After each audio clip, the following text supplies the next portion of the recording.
L'invité de Smart Impact, c'est Isabelle April. Bonjour. Bonjour. Bienvenue, vous êtes la directrice de l'innovation sociétale du groupe Sodexo, directrice des affaires publiques de Sodexo France. On parlera aussi de la passerelle Sodexo que vous présidez. Et puis, le groupe est membre de la communauté Les entreprises s'engagent, qui avait été créée en 2018 par le président de la République pour rapprocher dans chaque département les entreprises et les services de l'État. Est-ce que ce sont deux mondes qui travaillaient en silo et est-ce que vous voyez les choses changer depuis 5-6 ans ? Alors oui, effectivement, l'action des entreprises s'engage a permis de concentrer les efforts des entreprises et de créer cette collaboration qui n'existait pas, en tout cas dans cette forme-là, et donc de démultiplier les impacts qu'on peut avoir. Et ce qui est intéressant pour nous, c'est ce que vous disiez, c'est-à-dire le fait qu'ils sont vraiment ancrés dans les territoires. On a la conviction que c'est dans les territoires que les choses peuvent changer et dans le cadre d'alliances comme celle-là. Oui. Et ça correspond aussi au maillage d'un groupe comme le groupe Sodexo, qui est évidemment présent un peu partout en France. C'est 4000 sites, environ 35 000 collaborateurs en France. Puis alors, si on élargit encore le spectre au niveau mondial, c'est 430 000 employés dans 45 pays. Je me suis posé la question, est-ce que peut-être, j'espère que vous avez la réponse, est-ce que vous savez combien vous nourrissez de personnes chaque jour ou chaque mois en France ? Oui, alors dans le monde, c'est 80 millions de personnes. 80 millions par jour ? Oui. Et en France, c'est 2,5 millions. 2 millions. Donc c'est assez vertigineux et ça donne une idée de ce levier qui est entre vos mains. Et c'est là que ça devient vraiment passionnant parce que quand on veut accélérer la transition alimentaire, il y a évidemment des enjeux de décarbonation des aliments qu'on propose. Comment vous adressez ces enjeux aujourd'hui ? Alors oui, on est un acteur majeur de la transition écologique à deux titres. D'abord parce qu'on est en capacité de créer et d'organiser des filières locales. On peut parler des filières qu'on crée en France, mais on le fait dans tous les pays.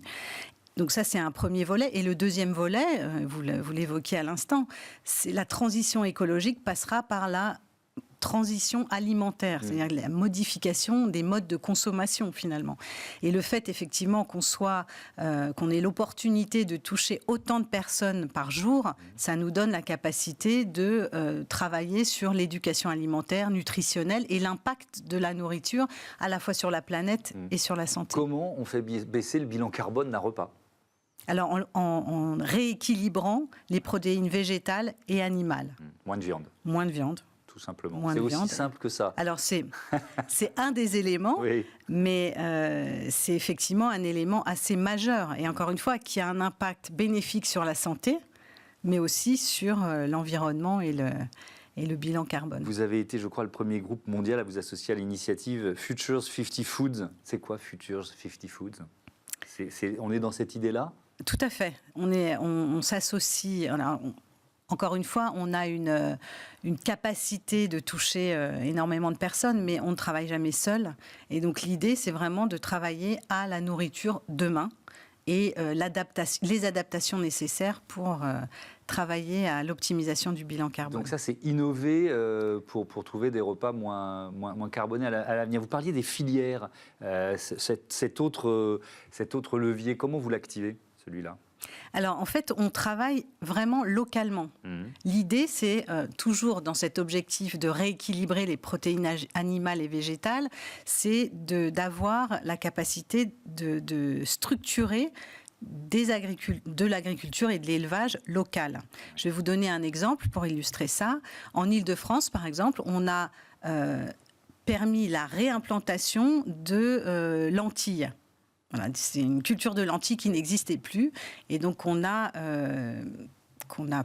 poussé en donnant des perspectives en termes de débouchés. Et donc, voilà. Et c'est la démarche qu'on a dans chacun des territoires. On essaye d'accompagner l'amont parce que, effectivement, sans agriculture, et on la veut locale, c'est compliqué de travailler sur l'alimentation. Il y a évidemment aussi un enjeu majeur de logistique, des milliers de camions sur les routes chaque jour. Est-ce que c'est sur vos partenaires que repose cette amélioration de votre bilan carbone? Est-ce que vous leur mettez la pression d'une certaine façon?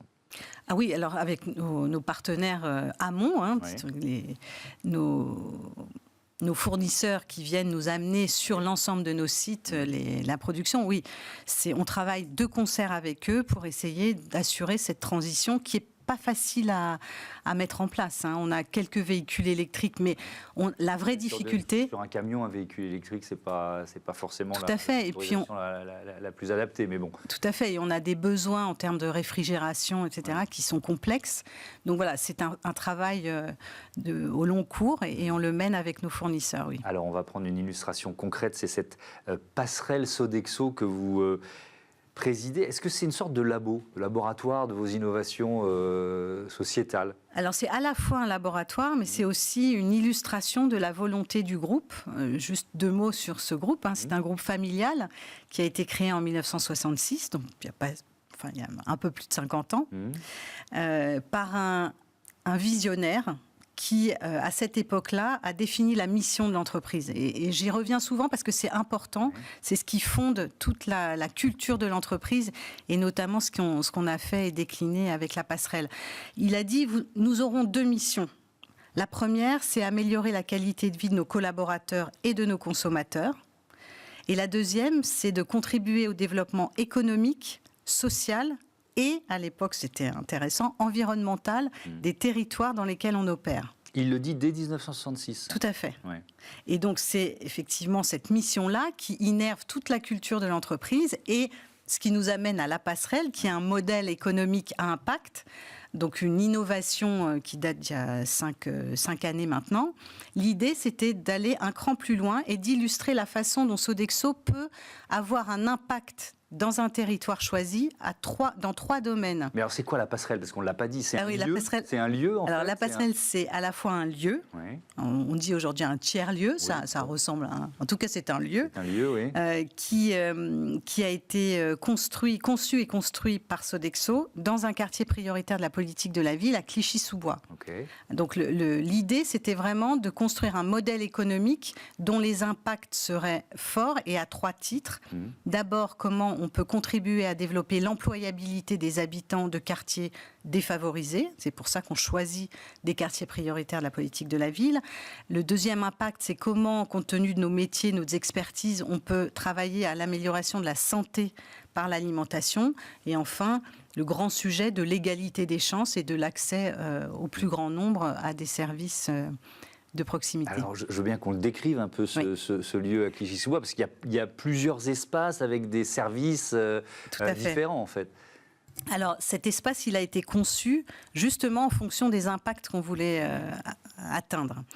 Donc, dans cet espace, vous allez avoir une crèche. Pourquoi ? Parce que dans ce territoire, et c'est important de le dire, tout ça a été conçu en collaboration avec les acteurs publics et privés du territoire. Ça rejoint les entreprises s'engagent d'une certaine façon. Tout à fait, pour bien comprendre ce qu'on pouvait amener à ce territoire sans faire fi de ce qui existait déjà. Donc, on a installé une crèche de 23 berceaux. Pourquoi ? Parce que le premier frein périphérique à l'emploi dans ce quartier-là, c'est la garde des enfants. Et notamment, les familles monoparentales souffrent de cet accès à la formation ou à l'emploi compte tenu de ce frein-là. Donc, on a créé une crèche. De la même façon, il manquait de salles de formation dans ce territoire. Donc, on a créé un espace de formation qui est aujourd'hui occupé par la mission locale qui travaille auprès des jeunes dans le cadre du programme Un jeune, une solution. Et puis, on a un espace, ce qu'on appelle de cohésion sociale, un espace qui nous est réservé pour créer des ateliers qui sont destinés aux habitants du territoire. Mais pour finir... Mais on est loin de l'alimentation, là, dans tout ce que vous nous dites. Alors, on y arrive. Oui. On est loin de l'alimentation, mais on est près des impacts et de Sodexo. Ça, j'en doute pas. Et donc, le dernier espace de ce bâtiment, la passerelle à Clichy-sous-Bois, c'est un moteur économique. Parce que l'ambition de Sodexo n'est pas d'aller dans un modèle philanthropique, mais bien pour assurer la continuité des actions et des impacts, de s'appuyer sur un moteur économique. Et ce moteur économique, c'est une légumerie. Ah, je me voilà rassuré, il y a quand même de la nourriture. Donc c'est une légumerie dans laquelle on apporte de la production agricole locale, qu'on transforme et qu'on livre sur... Ce modèle, il est duplicable, si je comprends bien ? Tout à fait. C'est un modèle qu'on veut dupliquer en France et comme on l'a modélisé aussi dans d'autres régions dans lesquelles on est implanté. L'ambition de ce modèle, c'est une approche d'abord particulière, c'est-à-dire qu'on part des impacts qu'on veut avoir. On réfléchit au modèle et à la façon de le créer sur un territoire à partir de ces impacts. Et quand on a quand on a bien compris la configuration du territoire, on est capable de créer un lieu qui s'adapte vraiment à nos ambitions. Ouais. Améliorer la qualité de vie des collaborateurs et des clients, ça pose la question notamment de la santé par l'alimentation. Quand on distribue autant de millions de repas chaque jour en France ou dans le monde, comment on tient cette promesse tout en sachant que, évidemment, les prix doivent rester assez bas? Alors ça, c'est la magie du modèle de la restauration collective, et notamment en France. C'est un modèle culturel exceptionnel, que ce soit depuis l'école jusqu'à la maison de retraite. C'est un modèle qui permet au plus grand nombre d'avoir accès à une nourriture équilibrée à moindre coût. Et c'est vraiment quelque chose qui est important, encore une fois, qui est, je dirais presque même une exception culturelle française. Donc effectivement, notre savoir-faire, c'est de rentrer dans ce modèle-là et d'y contribuer. Donc on a des experts qui sont des experts de la nutrition, mais aussi des experts qui savent prendre en compte les contraintes budgétaires de nos clients qui sont extrêmement fortes. On parle de restauration scolaire, c'est un modèle fragile, mais c'est un modèle, encore une fois, qui est particulier et auquel on tient beaucoup. Merci beaucoup Isabelle Aprile et à bientôt sur Bismart. On passe à notre débat, le bien vieillir au programme.